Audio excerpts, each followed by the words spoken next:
Hi, and welcome to English-Fabule. Are you learning English? Great. Let's learn English with a very interesting story. Don't forget to subscribe, like, and comment. Let's get started. Imagine a world unlike anything you have seen. The land is gone, hidden under a vast, endless ocean. The only thing floating on this water is one giant boat. Inside, there are many living creatures. Big elephants walk slowly, and strong lions rest. Birds chirp, and other animals are quiet.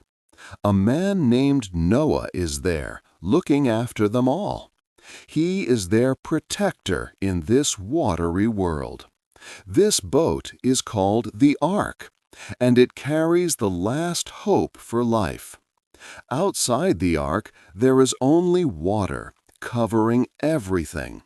This is how our story begins, in a world changed completely by a huge flood.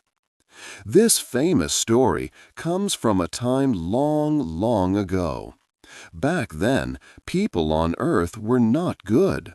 They did bad things every day. There was much fighting and unkindness. God saw all the bad things happening.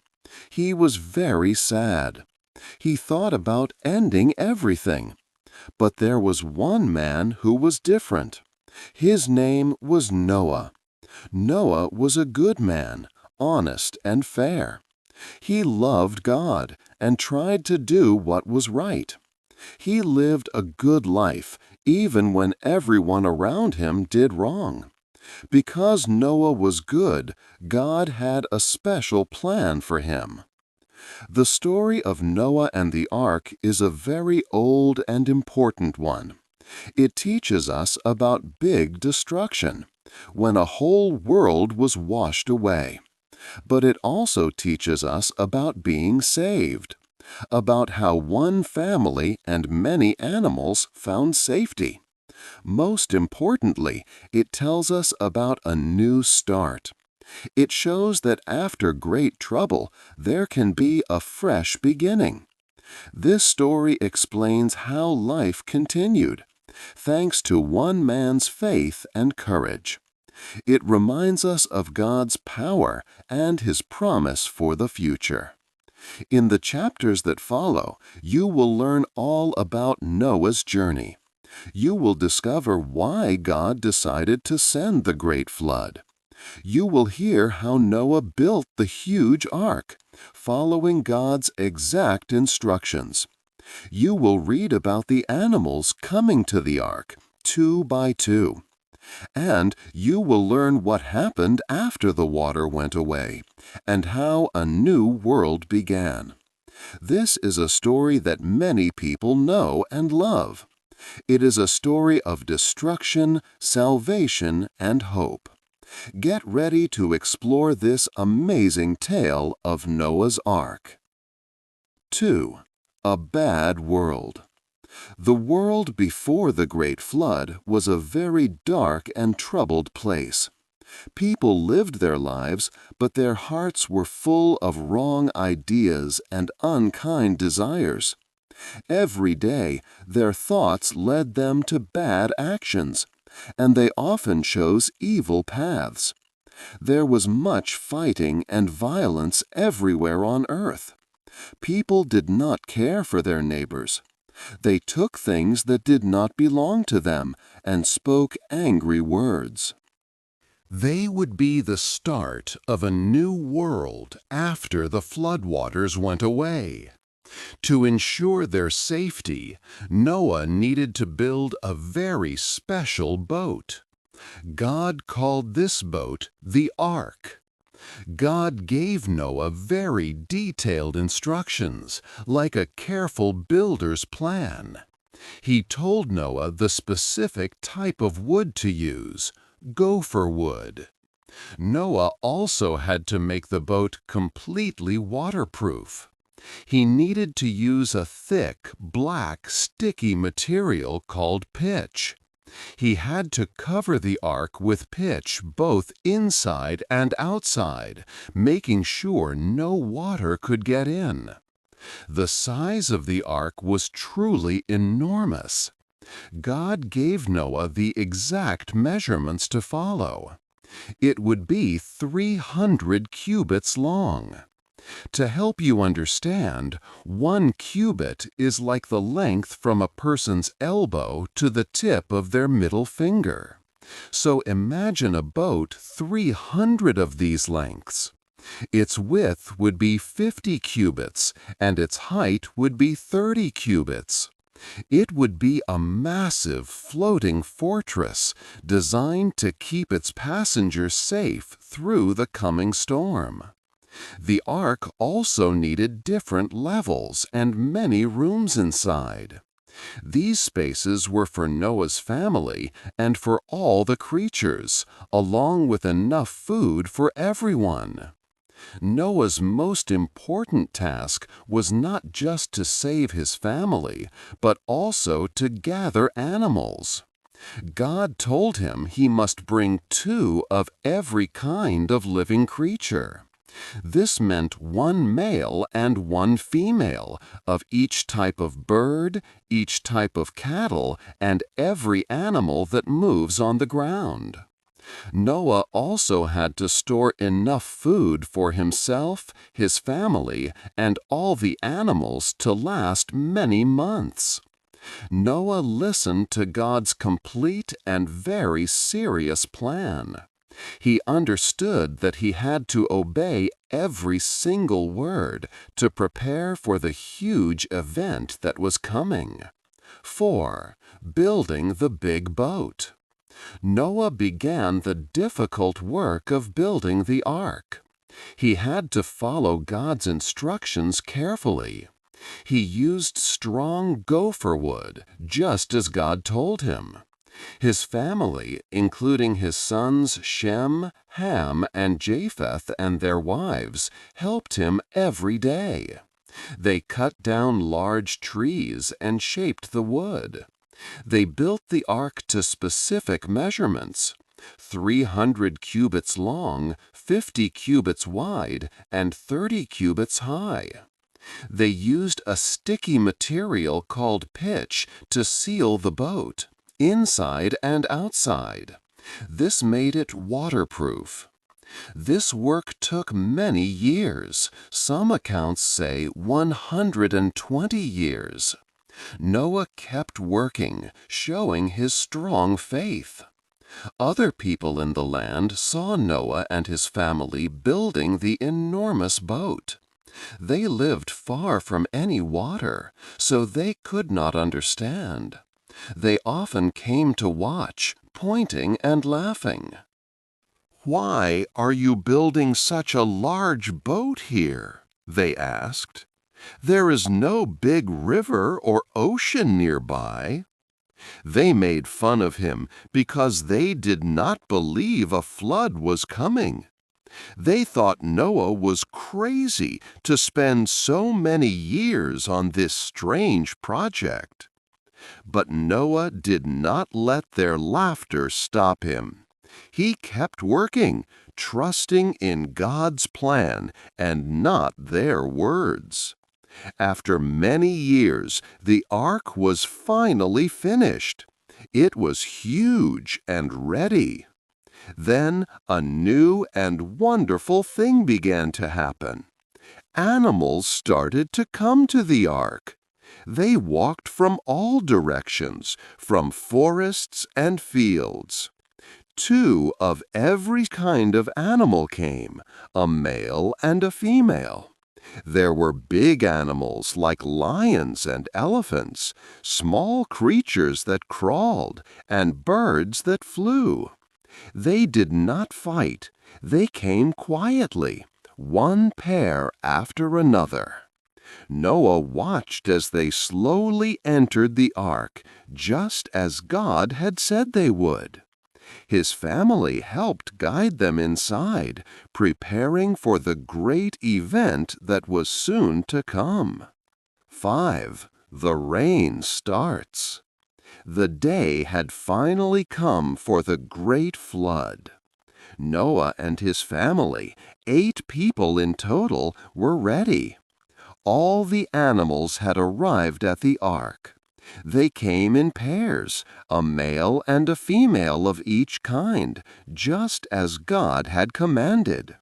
There were many types of creatures, big elephants and small mice, flying birds and crawling insects.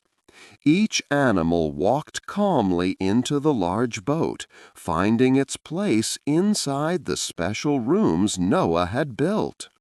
Noah, his wife, his 3 sons, Shem, Ham, and Japheth, and their wives entered the ark too. They had followed God's instructions perfectly, and now they stood at the threshold of a new chapter for the world. Then God Himself closed the ark's heavy door. It was sealed tight, designed to keep everyone safe from the coming storm. No human hand could open it from the outside. Outside, the sky grew dark. What began as a soft rain soon turned into a powerful downpour. The water fell from the heavens with incredible force. It rained without stopping, day and night. This heavy rain continued for 40 days and 40 nights. But the water did not only come from the sky. The fountains of the great deep also burst forth, sending water gushing up from under the ground. The world was being covered by water from above and below. The water level rose quickly. It covered all the flatlands first, then the rolling hills. Soon even the tallest mountains disappeared under the water. The whole earth was engulfed. Every place where land had been was now a vast churning sea. But inside the ark, Noah and his family were safe. The huge wooden boat, built strong with gopher wood and sealed with pitch, floated on top of the deep water. It moved gently with the waves, always staying safely above the rising flood. The animals inside were also protected. They were a living collection, a promise of new life after the great destruction. The ark became a small, hopeful island in a world completely covered by water. Noah and his family held on to their faith. They knew God was watching over them, guiding their journey towards a new beginning for all living things. 6. The water goes down. The long, hard rain had finally stopped. Inside the giant ark, Noah and his family waited. The sky was no longer filled with dark clouds and heavy downpours.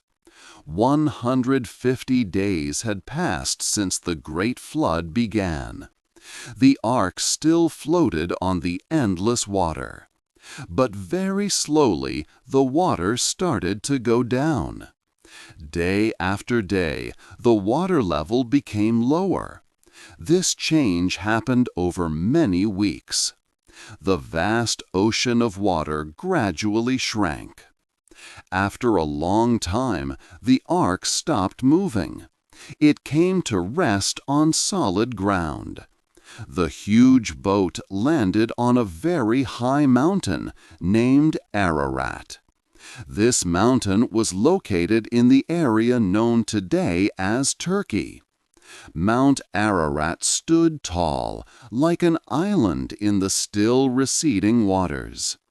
From inside the ark, Noah could not yet see dry land.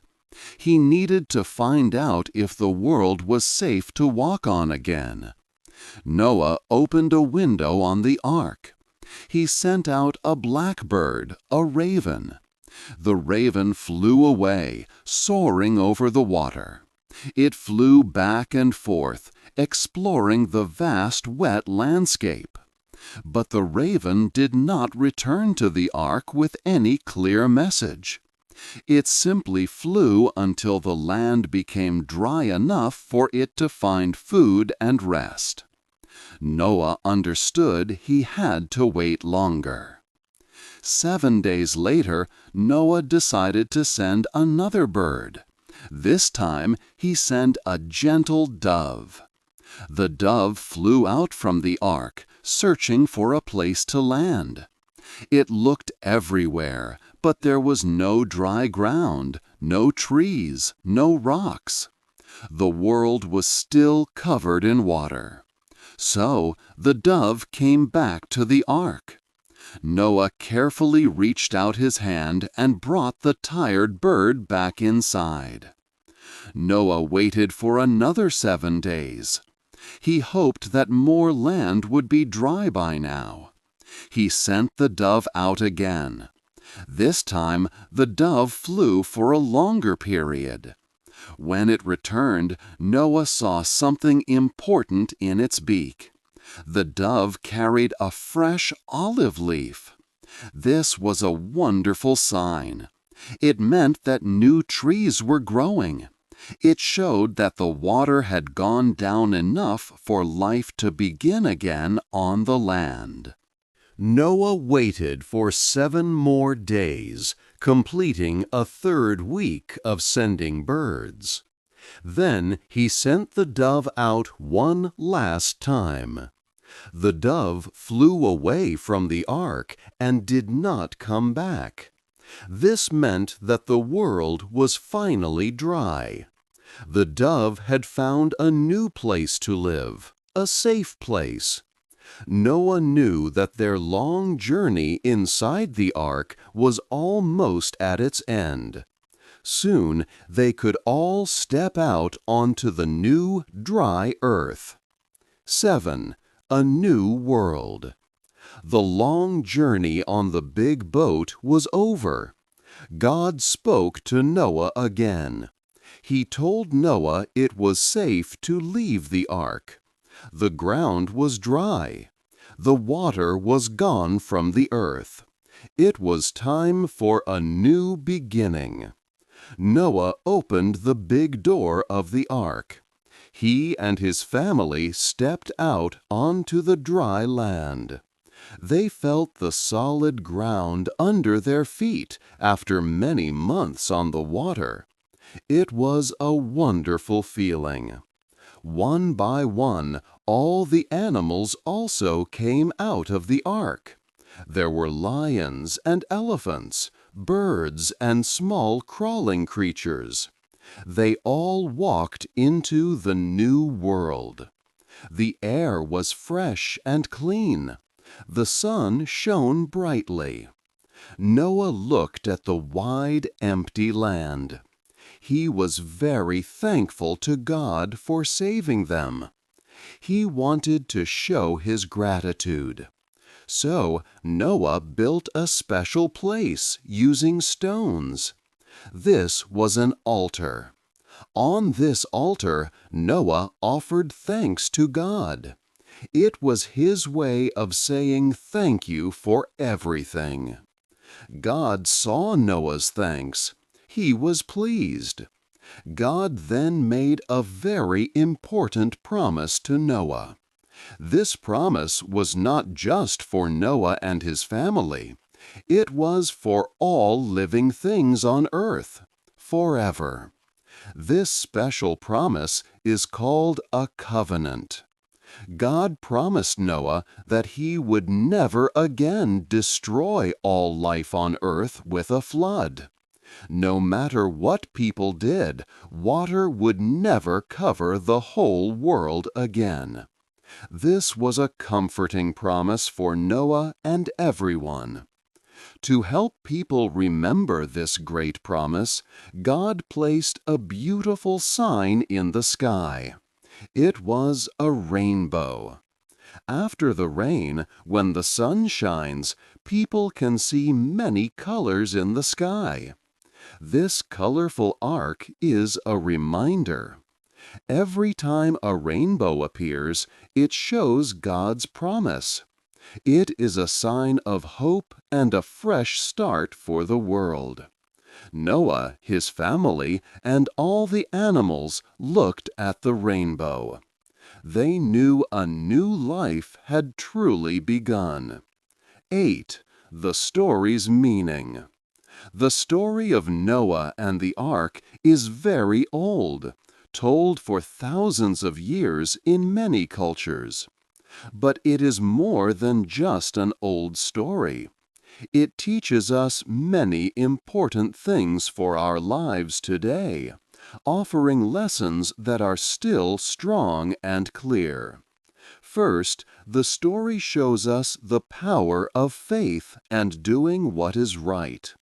Noah believed God even when others laughed at his big boat. He kept his faith and worked hard, carefully following God's commands. This tells us it is good to do what is right, even when it is hard. It means choosing kindness and honesty, even if others do not. Noah was a good person in a world that had become very bad.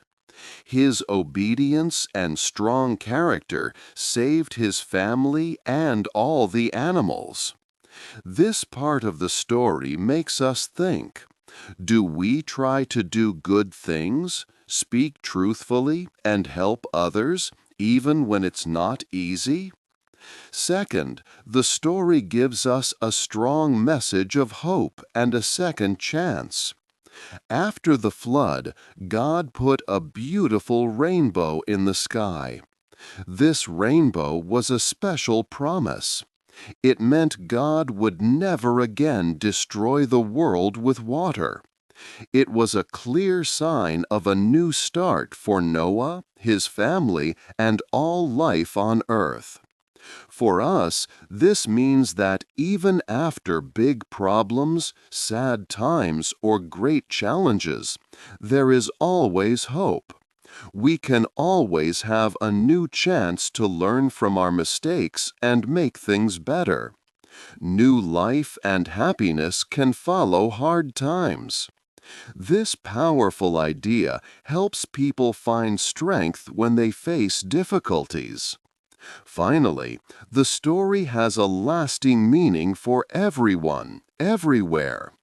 It makes us think about our world and how we live in it. Some people see it as a warning to take care of our earth and its precious nature. If we treat the world badly, ignoring important warnings, there can be big problems for everyone. The story also teaches about courage, helping others, and staying strong when things are hard. It reminds us we can face and overcome huge challenges. The ark became a symbol of safety, protection, and new beginnings. Today, people find their own arks. These might be places of peace, strong communities, or ideas of hope that help them through difficulties. This timeless story helps us think about doing right, getting new chances, and acting with courage. It teaches that after rain, a rainbow appears. After loss, new life can grow. Its message is still important today. What part of Noah's story gives you the most hope, and why? Hey there! Just a second before you go. If you learned something new today, please give this video a like, write your thoughts in the comments, and subscribe to the channel. It only takes a second, and it really, really helps to create even better English videos for you. Your support means the world. Thank you.